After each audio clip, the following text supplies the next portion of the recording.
Hey tribe, and welcome to Bobo-Nesha Ancestral Tarot, where I culture pearls and keep it moving.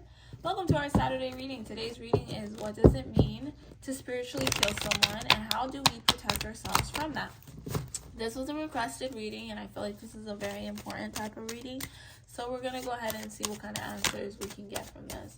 So what does it mean? I know the answer myself, but I feel like it would be better if my ancestors speak through me to give you guys the information. So what does it mean to spiritually kill someone? Okay. Ooh.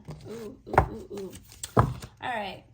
So basically, when you spiritually kill someone, or when someone is spiritually killed, it's usually because dark energy sees their light and they have an instant attraction to it. Most of the time when someone is under attack spiritually to be killed, it's through somebody in their inner circle, whether it's family, friends, or anything. And it's usually happening to the people that believe in themselves, the people that are fighters, right? And that's mostly because they surround themselves around people that are in their inner circle that are very stuck, unhappy, and people that just don't know how to forgive. So what ends up happening is that these people will go ahead and look at you and like, oh my gosh, she looks like everything she touches turns to gold. Like, I want to be like her.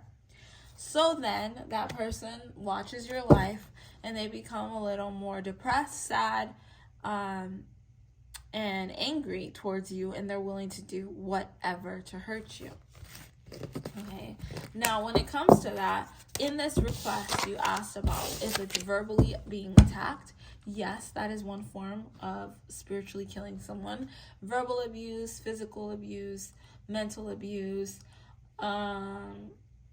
actual spiritual abuse, religious abuse. I know it's like a lot of different types of abuses. I know it sounds crazy to say religious abuse, but I really do mean it, because people will use the biblical abuse too. People will use the Bible to their own accord, whatever makes them feel good, to use it against you, because the Bible is a spell book within itself. I know a lot of people are not ready to hear that, but the Bible has a lot of spells in there. Like, pretty much every chapter in that book is a spell. And there are people that do hoodoo. I think it's hoodoo. I think that's the one it is. They do hoodoo using the Bible. So they'll use Bible verses, burn a candle, and then boom, they'll wish something on you. Words have power. So when someone starts speaking ill to you, they are spiritually killing you. When you are around someone, for example, and you get like a headache, or you get like this disgusting feeling. Like, let's say you have a sibling. Every time you're with this sibling, you just feel off. Like, you're just like, I don't feel good. Like, I got this headache, this really bad headache, and I don't know what it is. And now you're not thinking straight. When you're around this person, you start to feel like a little bit off. You're forgetful. That person, that sibling, that friend, whoever it is, they have normally it usually means that's a spiritual attack on you. That's an energy transfer. So being spiritually attacked, being spiritually killed is an energy transfer. You don't need to go to someone to spiritually try to kill somebody. You can do it with your mind. Now, if you don't know how to protect yourself when it comes to that, then you're definitely gonna suffer. Now, when it comes to protection, because that's the next question, protection can come from different forms. Protection can come from candle work, right? But everything, you have to remember, everything is a very mental thing. So the first form of protection is actually believing that the spirit realm is real, and that it doesn't matter who it is. People, I know this sounds really bad, but like, it doesn't matter who it is. People will show you who they are, if they come from light or if they come from dark. You need to see this person does not come from light. You need to actually have open eyes. And when you have open eyes, then you begin to back away from those people that show you those signs immediately. That's a form of protecting yourself. Backing away from people that show you signs that they don't care about you, that they don't like you, that they're not happy about what happens in your life. Like, your happiness is like their downfall, you know, like let's say you lose a dog, and like it's just an example, right? Because people will hate on anything.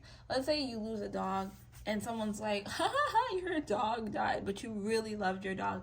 That alone should be something that's like, bing, oh my god, like you don't, huh, okay, so you don't want the best for me. People will show you who they are through their eyes, so it's very important that you pay attention and you look at them with like open eyes, right? So that's a form of protecting yourself, is watching people and knowing who to stay away from and who to get close to. Okay, that's one. The other way of protecting yourself is through meditation and manifestation. Okay, when you do meditation and manifestation, when you meditate, what you need to do is you need to just do some breathing work and just clear out your mind first. And after you clear out your mind, you can go ahead and just start manifesting what you want. But when you manifest, the problem with a lot of people is they just go with the flow of manifestation. You really have to believe with all of your heart in order to be clearly protected from the things of those people. When you know that, when you pay attention, when your eyes are open and you pay attention to who's actually hurting you, who is the one that's doing it, you back away from that person. You take it to your meditation. You go ahead and just sit there and you can focus on that person as much as you can and imagine taking them out of your energy, okay? You got to take them out. You put a block on yourself and you can start a protection thing for yourself in that way. That's another form of protecting yourself. The other form of protecting yourself, you can use candles. Sage is really nice. Palo Santos is nice. Some people go to people to get protection. I don't know, but like you can do evil eye bracelets, you can do crystals, but you need to know what energies you're working with. I personally don't believe in going to someone else to get my protection, mostly because I don't trust anybody, so I'd rather just protect myself by myself. But like you need to really like trust. You need to trust that source got you. You gotta know, like, no weapons formed against me can prosper. Like, you actually got to believe it with all your heart. Like, there's so much power in belief. So if you can believe it with all your heart and all your mind and everything, then most likely you're going to be, most likely able to protect yourself. Like, imagine yourself being like barricaded or whatever, like you're like completely in some shelter area and nobody can enter into there, and you walk through the world with this protection around you. You got to remember that when you're here on earth, specifically if you have good intentions towards people, don't be stupid. That's the most important thing. Don't be stupid. But when you have pure intentions for the world, and you actually love people, and you know who to love. So that's the first step of not getting spiritually attacked all the time. You need to know who to love and who not to love, because there's a lot of toxic people out there that will smile in your face. The devil was beautiful, okay? That's what they say. He was in heaven. He was so beautiful. Still beautiful, I think, too. So, you know, the sexiest men or sexiest women could be the biggest devils. Looks don't mean nothing. You smile in my face, okay, I'm going to listen to my intuition. That first thought you hear in your head of, that person's not good, watch her.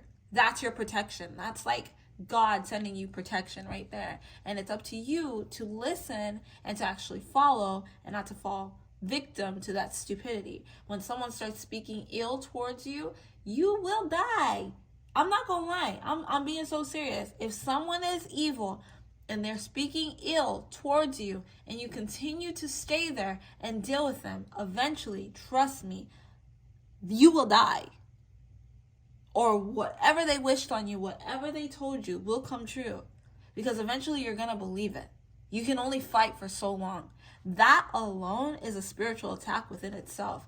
That is someone trying to spiritually kill you.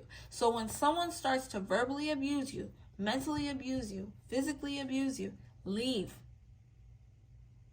When something does not sit right with your soul and you know better, you know, they say, you know better, you do better. When something is against your soul and you know better, but you continue to stay there, you are putting yourself in harm's way, because the intention behind that person will become your life. So the first form of protection is being able to realize when somebody is not doing right by you. You cannot break a curse if you stay where the curse was. A curse cannot be lifted until your eyes are open to it. But then that opens up doors to so many other things that I don't have time to talk about in this reading. But if you guys have any follow-up questions on that, feel free to jot it down below. I said that this week I'm not going to get too in-depth with a lot of stuff. I feel so exhausted this week. I don't know what the heck it is. Like, my kids were all sick and stuff. So that's why I'm just like, I just need to try to give you guys the messages and do the best that I can. But if you have follow-up questions, please jot it down below. I'd be more than happy to do another video on this. I just don't have the time today to do it, okay? But don't forget to like, share, and subscribe, guys. I'll catch you guys next week. If you do have follow-up questions on this, I will be posting it next week, okay? All right, then.